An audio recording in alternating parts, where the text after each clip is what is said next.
Il y a des films qui nous plongent dans une atmosphère et puis il y en a d'autres qui nous y noient. C'est ça, c'est le film de Xavier Giannoli. Oui, et parfois, au bout d'une demi-heure, on regarde pour savoir où est la sortie de secours. À ce point. Là, nous le vendre, je sens. Non, là, il faudra attendre plus de 3 heures, de longues 3 heures pour enfin en sortir de ces rayons et les ombres réalisés par Xavier Giannoli, qui retrace l'histoire vraie, là aussi, malheureusement vraie, de Jean et Corinne Luchaire, un père et sa fille, pris dans ce qu'on a appelé l'engrenage de la collaboration. Alors lui est journaliste, pacifiste convaincu au début, qui mène une campagne pour une véritable réconciliation avec l'ennemi d'avant, l'Allemand. Et d'ailleurs, un de ses meilleurs amis est lui aussi pacifiste convaincu, de l'autre côté de la frontière, donc un Allemand. Alors, rapidement, dans le film, va arriver la guerre et Luchaire devra faire un choix. Lui, il fera celui de collaborer avec l'ennemi, persuadé qu'en tout cas, on nous le montre comme ça, que c'est la meilleure solution. Bon, elle, sa fille, est une jeune actrice de cinéma qui fera quelques films dont on nous parle, Prison sans barreaux, qui a été un de ses films les plus connus. Luchaire est interprété par Jean Dujardin et c'est Xavier Giannoli qui, après une adaptation que j'avais trouvée assez réussie des Illusions perdues il y a 3 ans, c'est lui qui réalise ce film Fleuve.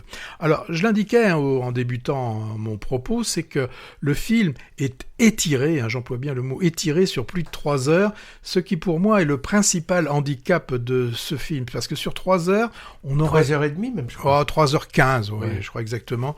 Ça dépend, et on compte aussi les génériques, et les génériques sont des fois très longs, ils durent au moins 5 minutes. Et je trouve qu'on aurait pu au moins en enlever 1 heure, parce que Xavier Giannoli, il donne vraiment cette impression de se complaire à filmer toutes les scènes de beuverie, de stupre, disons même là, d'orgie. C'est déjà ce que j'avais remarqué dans Illusions perdues, mais c'était moins prégnant que là.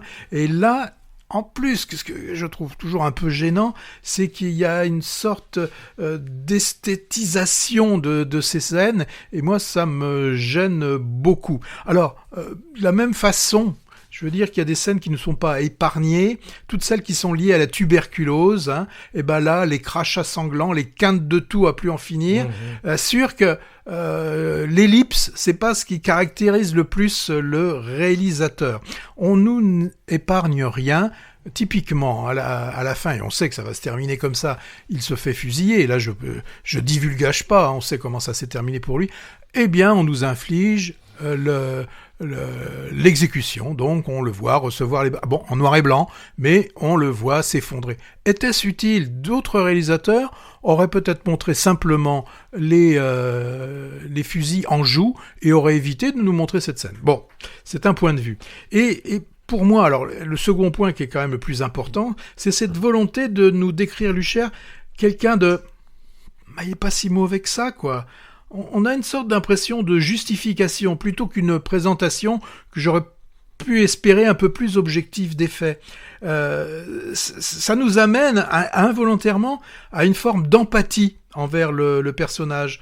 Et c'est, selon moi, le choix de la réalisation. D'ailleurs, il a choisi un titre, qui est un titre de poème, Les rayons et les ombres, vraiment pour nous signifier que derrière chaque être humain, il y a la place, je vais faire simple, pour le bien et le mal, le côté gris, le côté blanc et le côté noir. Et en plus, choisir Jean Dujardin n'est pas anodin, impossible de voir chez lui que de la noirceur, parce qu'il est assez intelligent aussi, cet acteur, c'est un très bon acteur, il arrive à communiquer certaines choses, et communiquer un peu, justement, c'est ce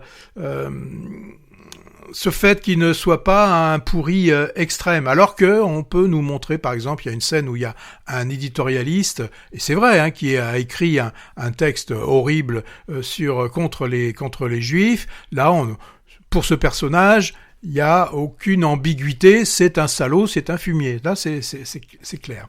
Alors, je le répète, et puis il y a cette scène finale aussi un peu maladroite qui se situe dans les années 3 ou 4 ans après, où on retrouve le réalisateur qui était parti en Ukraine pour de bonnes raisons, puisque toute sa famille, malheureusement, partira vers les camps. Donc on voit ce réalisateur qui avait fait tourner la jeune actrice, on le voit revenir et poser cette question à la jeune fille qui dit « Mais moi, j'ai rien fait, j'ai rien vu, je savais rien ».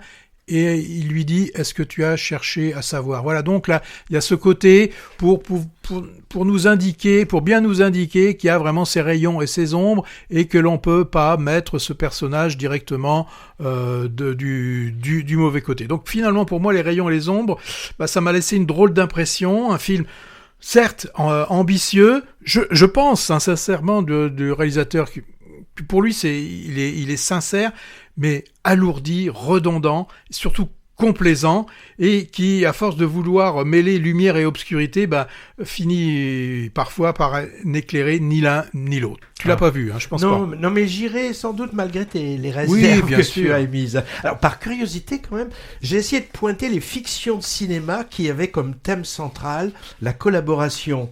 Et je suis finalement revenu à ces bredouilles, Louis Malle avait mis les pieds dans le plat en 74, qui avait d'ailleurs suscité des polémiques. Un an après, Costa Gavras, avec Section spéciale, a mis en scène les tribunaux d'exception de Vichy.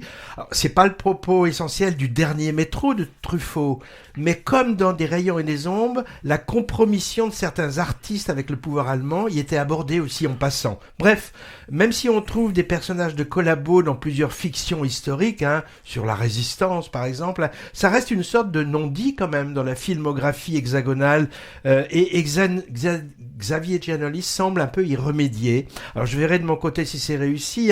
En tout cas, vu le nombre d'entrées, bon démarrage au box-office de ces rayons et ombres, malgré la longueur du film, qui peut être considéré comme un handicap. Tu as oublié de parler de Papy fait de la résistance, où on a quand même il y a des personnages, voilà, mais c'est pas le sujet central des films. Non, mais... voilà, ça c'était donc pour Les rayons et les ombres de Xavier Giannoli.